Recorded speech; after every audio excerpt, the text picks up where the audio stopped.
So it is, I don't have a helmet with me, but I want to thank my, oh, thank you. I don't know if it'll fit my head, but I do want to thank my colleagues who are here, especially my colleagues, Senator CUNY and Senator Rhodes.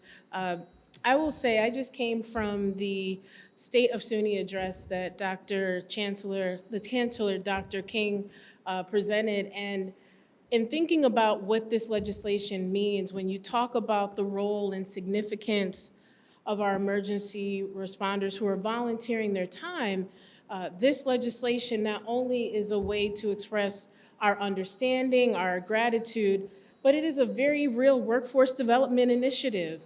We know that our communities continue to struggle to fill such essential positions, such as those that are represented here. And I want to thank all of our leaders and first responders who are here, firefighters who are here, who understand this directly, the importance of having enough crew members to handle these very complicated community emergencies and other essential needs. And so this legislation is a continuation of a sentiment and, more importantly, policy initiatives that we continue to support that are intended to grow workforce, and this is yet another example of that. And so the Chancellor remarked that SUNY, and the reason why this legislation is also important to me as a SUNY alum, it is really a great way to present real opportunities to real people in real time in their communities to have an impact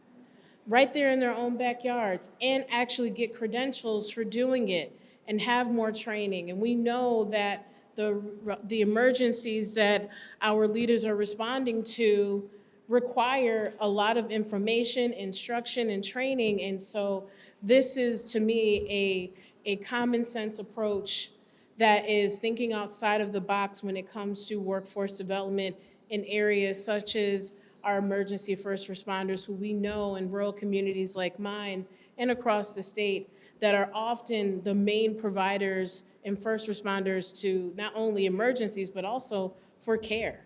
And so it's really important that we do this. So again, I want to thank Senator CUNY, Senator Rhodes for being the sponsors on this important legislation as it continues our investment as a legislative body in addressing issues, not only to support our emergency first responders, but also the important and growing need for developing resources and supports for encouraging recruitment and retention for our workforce. Thank you all so much.